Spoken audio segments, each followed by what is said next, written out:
everybody. This is the Solomon Project. Look what I got on. That's for everyone who was following me on my previous channel, which was taken down over the malicious attack that I received. Did I mention you were on the Solomon Project right now? That's right. And over here, it's not how much you make, it's how much you keep that counts. And in case you're wondering who I am, I'm Richard Burns.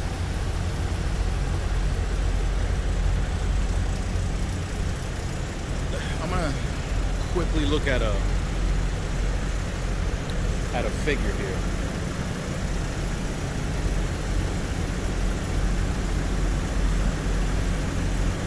Quickly.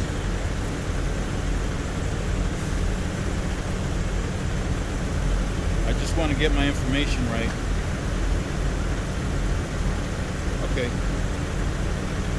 I saw it. I'm happy.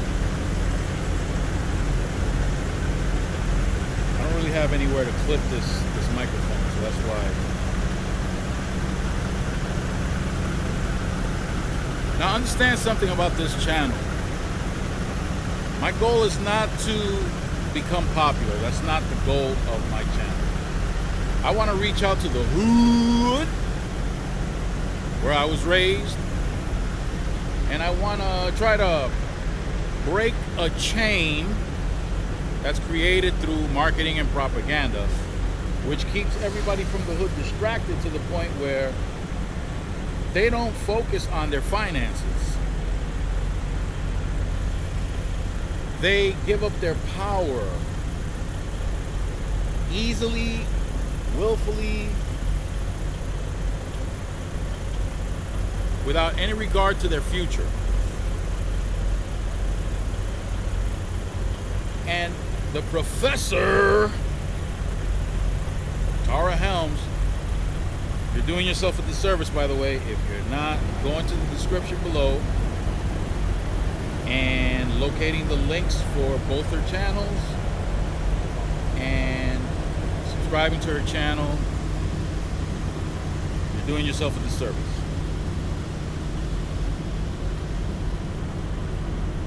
So this morning I wake up and I see a video. Let me do her right. Let me get that. Hold on.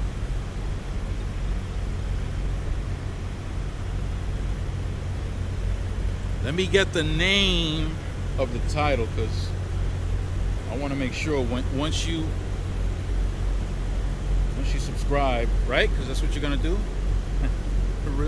That's really nice of you, and thank you for subscribing to our channel. But let's get that title right.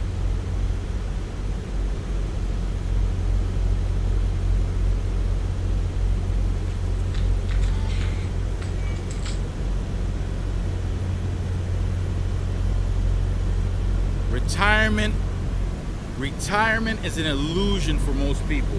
That's the title of the video. Don't go searching the title now. Go into the description, hit the links, then go there and subscribe. Thank you, by the way. She is a vital member of our community, as is Curtis York, as in Nikki Vlog, Kudjo, is that how you pronounce your name? My apologies. All the members of that Facebook group that I mentioned, vital members of our community. Vital members. If you go to my community page, you will see links to all these people's, and I'm missing a bunch, but you will find a lot of the members from that Facebook group that are vital members to our community in my community page, and you can always go there and subscribe to their channels as well. Retirement Retirement. I asked the professor for permission so that I could piggyback. Retirement. Okay. Retirement. I gotta hit you with some reality, folks. Again, this is not popular. There's nothing popular about this channel. Nothing popular about it. There's nothing exciting about, especially the reality is not a popular approach. Any subject matter that has to do with reality doesn't do quite so well. It's not entertaining. So if you come in here for some excitement, you might get disappointed. I'm sorry. You might get disappointed because reality is the order of the day here. And I'm going to hit you with some right now. And that's what the professor was getting at.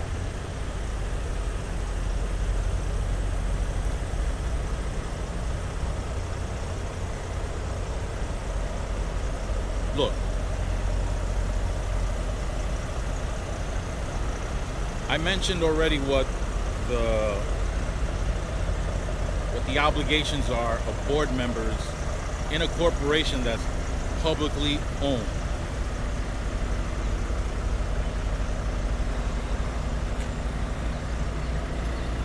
Please don't gas yourself into believing that if you work for one of these corporations that are publicly owned,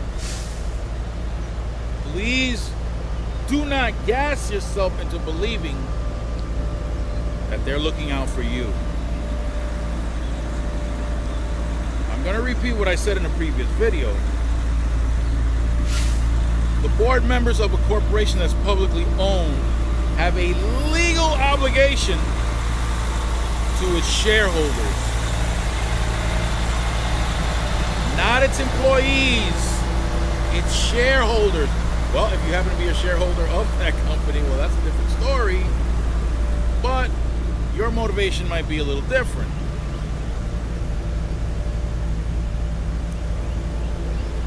I worked for a company before that offered stocks as a bonus instead of cash. Now, that approach has its benefits for the company and for the recipients of said bonuses. I'm not going to get into detail about that now, but yes, it does. Many board members get their yearly bonuses by way of shares for a good reason. So if you're working for a company and it's going to be tough for a privately owned company,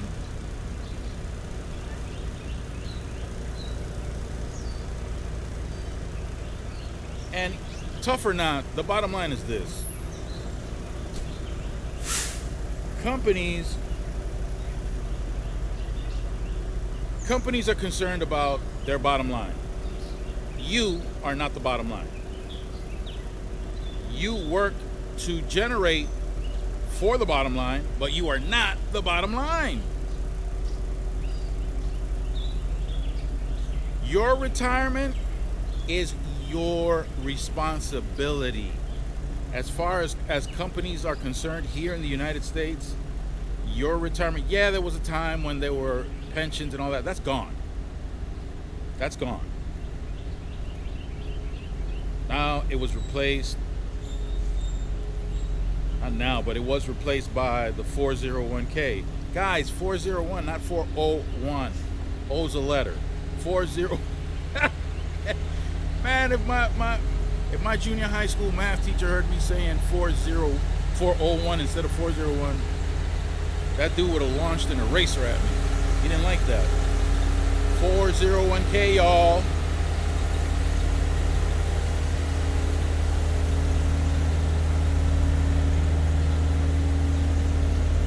it was replaced by the 401k, and the 401k is not an obligated benefit, but it's definitely encouraged when you fill out that W-4 and you're sitting with human resources. They definitely want to encourage you to participate in the 401k, not because it's beneficial to you, but because it is beneficial to the corporation. How so? Well, when they contribute to your 401k, that money that they contribute is a tax deduction for the company. Oh, so it's not about looking out for you. No, it isn't. But the most important thing is that you are completely responsible for setting money aside for your future. You.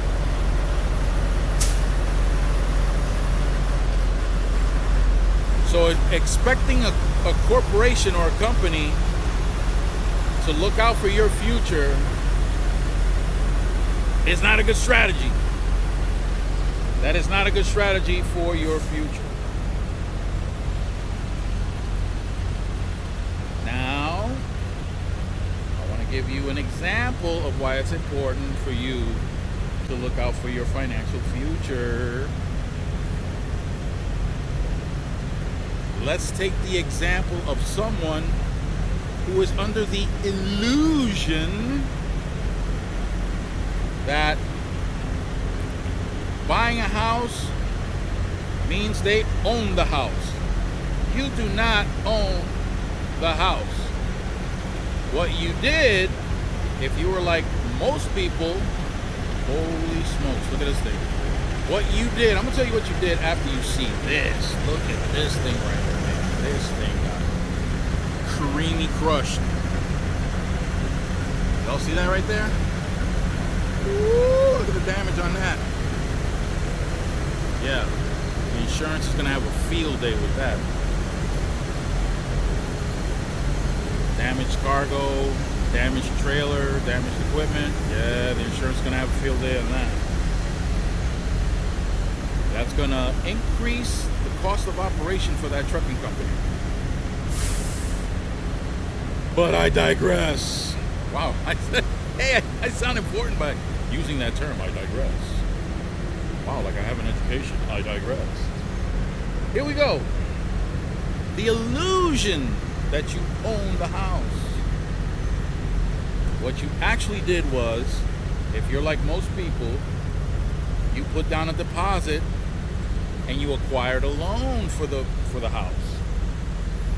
The bank is very appreciative of you getting that loan from them. Very appreciative, because that's how they make the bulk of their money, through lending.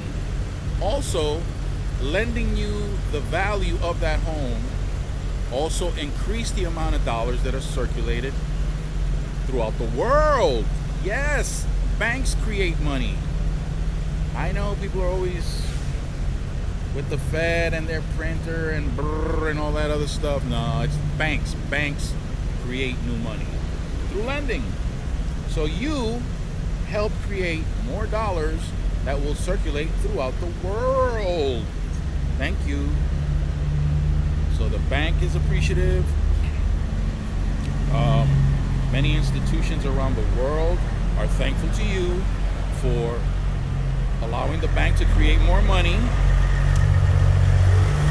So they'll be able to access more dollars that are the single most demanded currency in the world. Don't believe all that other nonsense that other people tell you. So thank you. But here's the catch. After you're done paying your mortgage and you're like 55 years old at retirement's doorstep, hopefully you you weren't involved in some kind of industrial accident where you lost a limb or something and your ability to get hired somewhere else is diminished. Hopefully that doesn't happen. Hopefully you're healthy at 55, you're healthy, and you're at retirement's doorstep, which the retirement age was raised to 67, I think it is. Sorry for getting political, but you can thank the Republican Party for that. You can thank the Republican Party for a lot of things that nobody's thanking them for. Nobody's thanking the Republican Party for allowing all these corporations to go overseas and take advantage of cheap labor. Nobody thanks them for that. Well, you know what? Let's not get political. Anyway, 55, you're at retirement's doorstep. You finished paying off your mortgage. You're a happy camper. Well, when you do decide to retire, you're not going to be bringing in the same amount of money that you were bringing in before if you didn't bother to plan for the future, which a lot of people don't. Damn near everybody in the hood doesn't. Very few people in the hood plan for their financial future, but that's what we're here for, to wake you up. So you're done with your mortgage. Congratulations. However,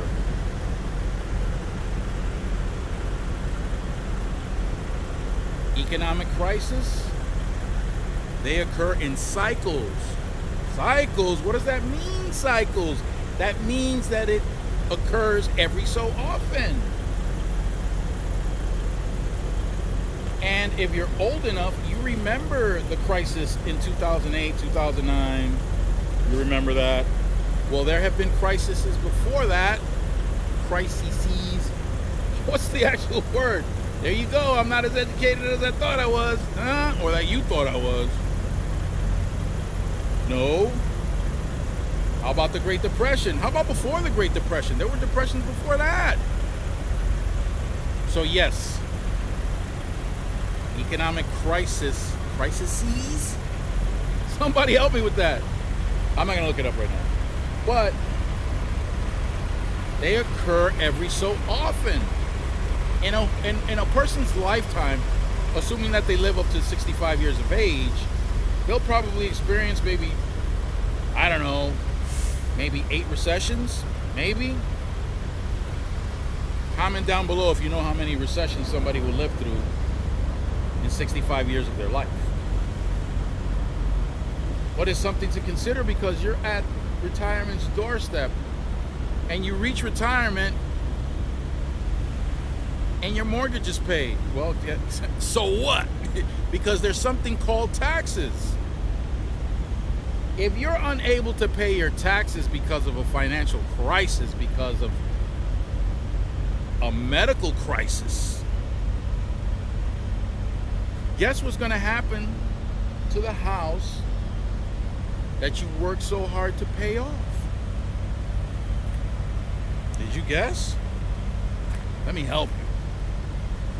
It's gone. The government is taking your house.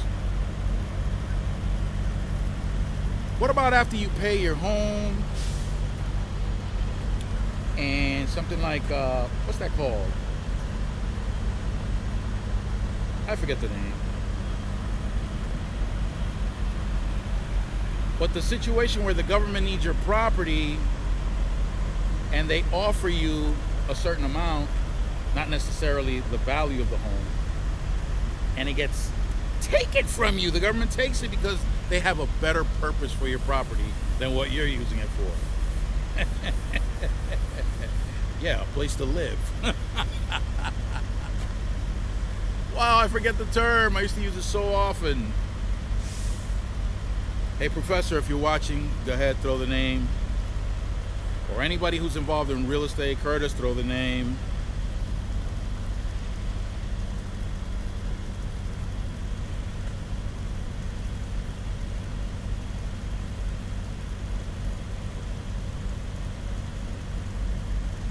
So there are a lot of things that can go wrong after you retire that you should be prepared for. You should start preparing immediately. Immediately. Investing and business. Those are the tools that you need to implement to prepare yourself. When I show AJ's portfolio, I focus a lot on the income. Remember, I think I have mentioned it in previous videos, the importance of following the income that I show, not so much the rise and fall of the value of the portfolio. That's not important, because all the shares, all the companies that shares are being bought for in AJ's portfolio, they're all dividend yielding stocks. Dividends are income, not regular income, so you're not going to pay income tax at whatever rate it is that you pay now, 28 to 32%, whatever it is. No, these are capital gains tax.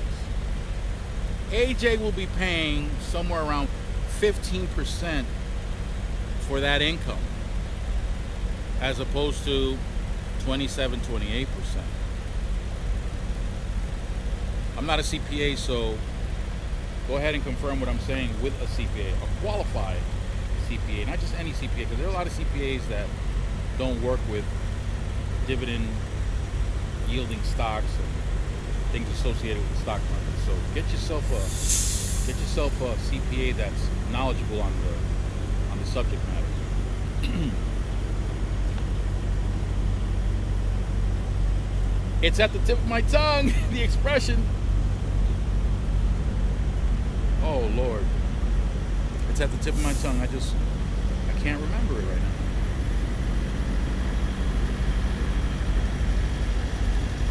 Let me continue and not get stuck. So the professor's right. It's an illusion for a lot of people. It is an illusion that people are going to be okay for their retirement. Don't forget, every year there's a cost of living increase of approximately 3.5%. Every year. So whatever it is that you're going to fall back on has to generate more. It should generate more. It would be nice if it generates more than 3.5% per year. But if you can at least get 3.5% return, at least you can maintain whatever lifestyle you lock into for your retirement years. At least that.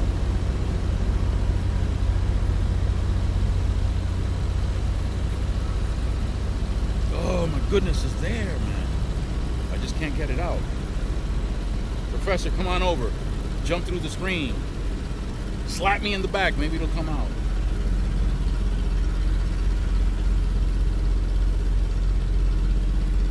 Oh, you're gonna make me look, huh? Oh, man. All right, I'm gonna cheat. Sorry. My memory has failed me, so I'm gonna cheat. I'm gonna cheat big time. Oh man.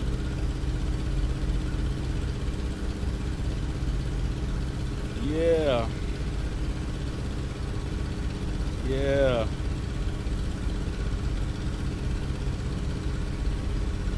I'm getting it now. What the heck?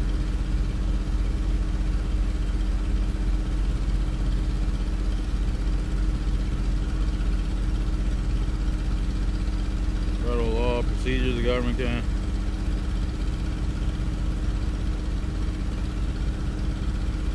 Come on, man. This is not what I was looking for. I can't believe it. This thing is not even gonna provide.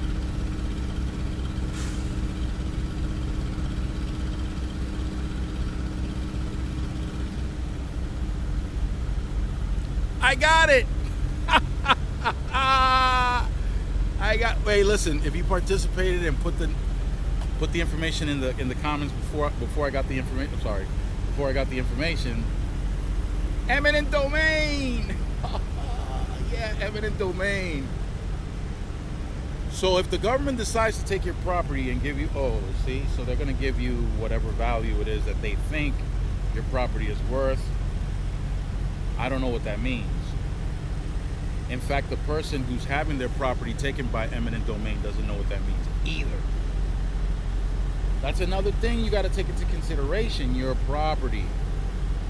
Does it gain value? Does it lose value? That's another thing. Oh my goodness. Listen. You could become a millionaire on paper. Imagine purchasing a home for $300,000 and then 15 years later, the value jumps up. Hey, how are you, brother? The value jumps up and it's now worth 1.2 million. Imagine that. How are you, brother? I'm recording for my YouTube channel. You want to say hello? Good. Say hello. What's up, guys? How you doing? Hello.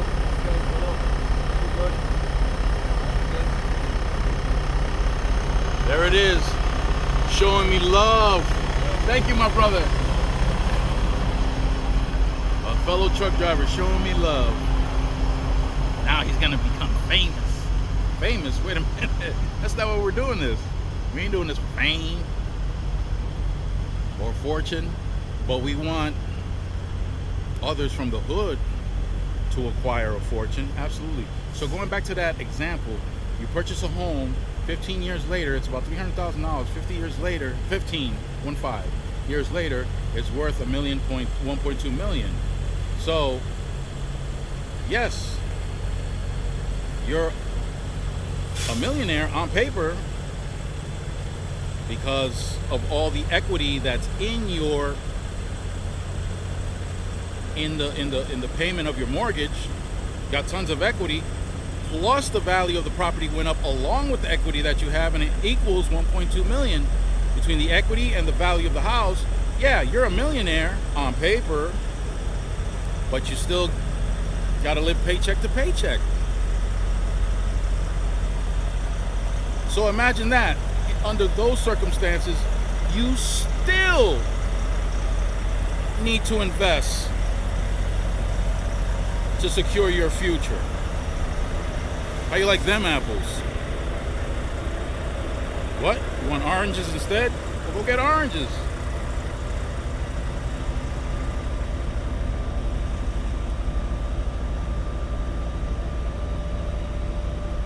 Bottom line is this. Retirement is your responsibility. It's your responsibility.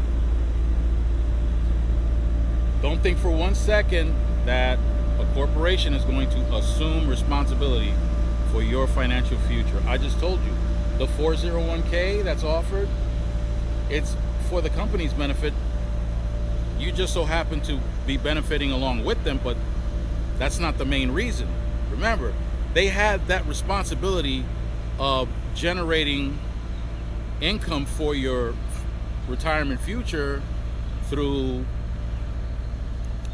what do you call that? Through a pension. You gotta look around when you're walking around these places, because sometimes these drivers aren't paying attention, and there have been instances where people walking in truck parking areas or truck stops have been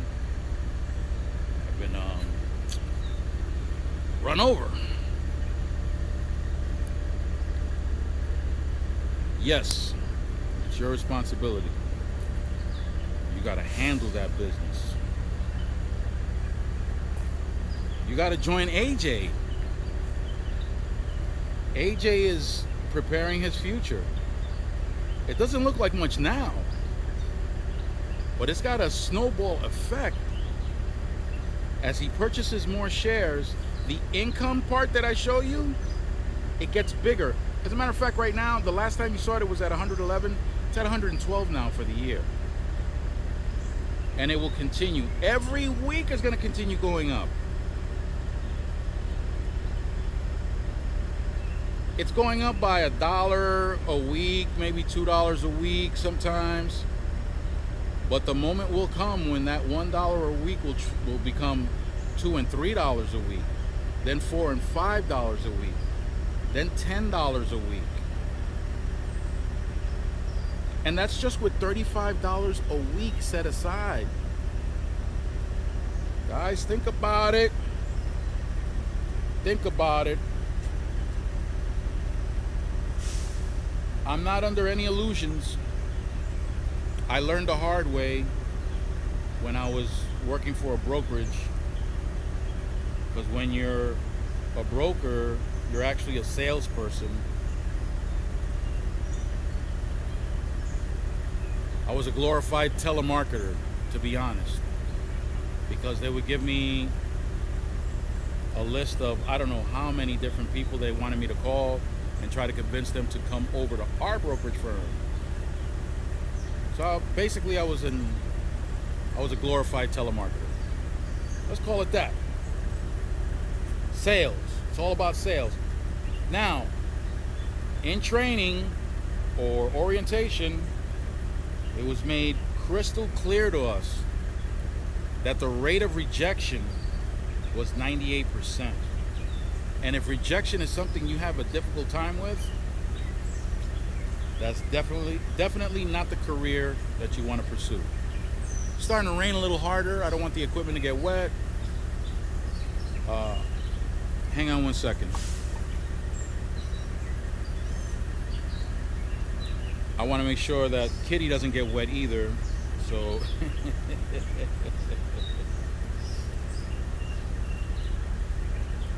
whoa, what's that? Oh, one last thing I wanted to hit you with.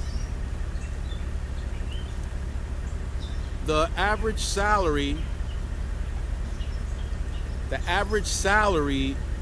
in the United States is $60,000. And of course, they took a lot of things into consideration: age, race, gender, all kinds of stuff. And they came up with, the Department of Labor came up with $60,000. I want you to take that information and multiply it by 10, 20, 30. And remember, it might look like a lot of money, but don't forget, it's not how much you make, it's how much you keep.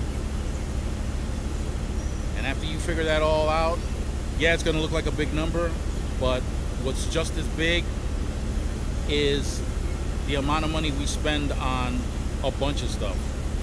Things we need and things we don't need. All right, so I don't want Kitty to get wet. So, Kitty, let's be out. Arabam Dacia, seviyorum çift kalem aça. Göremedik kimseden fayda. İşler. Oh, don't forget that step. Don't forget that elbow. Good swing. Good job. Go ahead. Go ahead. Swing hard. Swing hard. Swing at that thing. Swing at that thing hard. Yeah, like that.